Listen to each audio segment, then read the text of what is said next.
hardest thing today is the weather, I reckon. We just got to make sure that we've got a good day today for flying in, and we'll see what the weather brings for the week. It could be anything.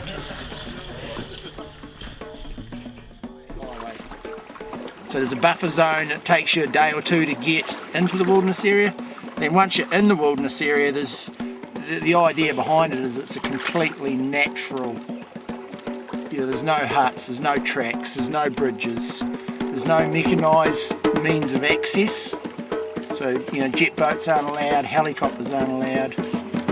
It's completely in a natural state. Yeah. So that basically the challenges you face in the wilderness area are kind of the same as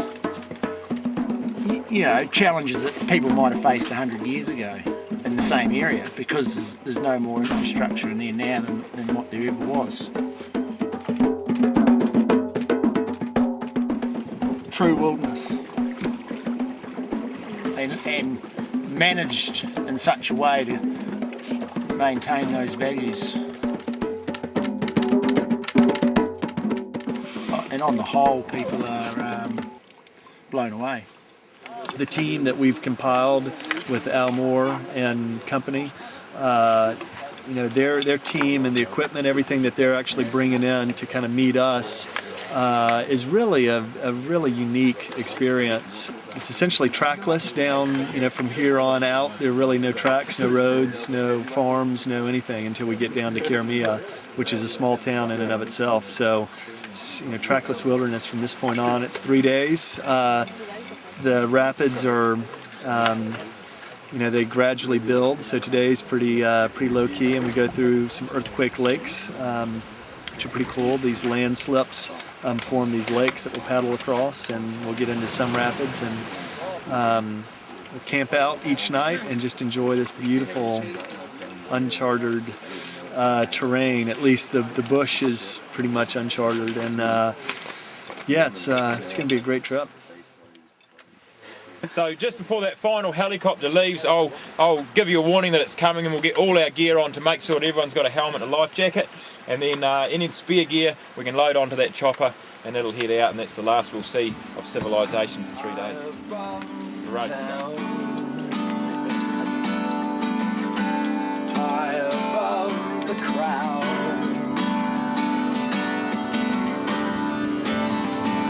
well, in the stillness, the light was dancing across the wilderness, stretched out before me, and you sat there smiling down upon the fastest growing town, while I sat there looking up to where the sky. It's supposed to be a pretty wild ride. The drops, looking forward to it. Ready to go. Perfect meeting ground will be right now. I'll be calling it jumping into a jump right. What we need to do is get that side high out of the water and that side. We've got paradise stretched out before us, and we'll still do anything just for a chorus, and all the good things that we have sending out,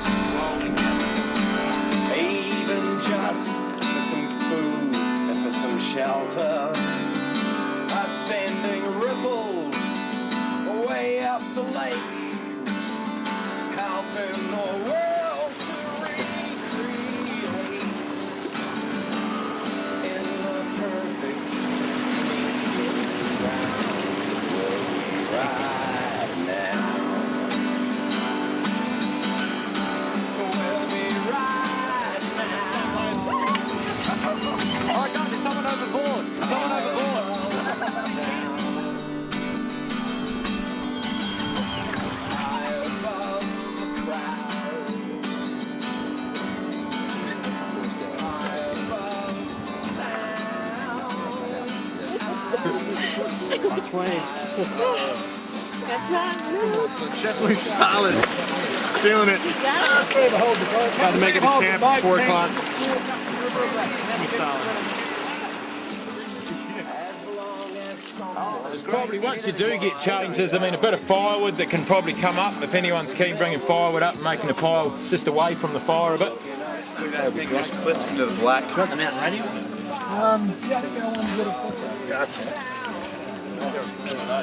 Yeah, it was awesome. I've never done anything like that. Oh my god, that's beautiful. Incredible. You can't really beat this. The view, you know?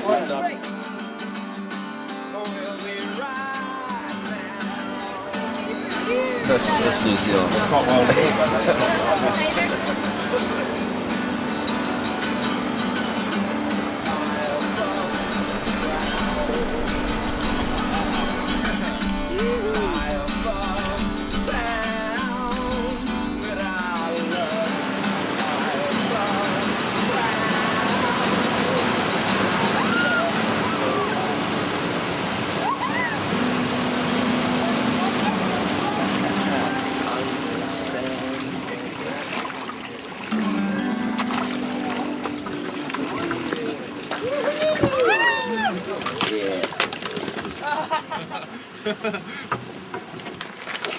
How was the trip?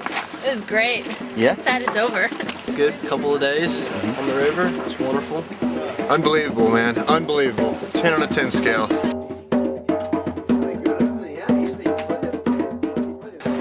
On our way to celebrate. That's where we are.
This is living it up in New Zealand.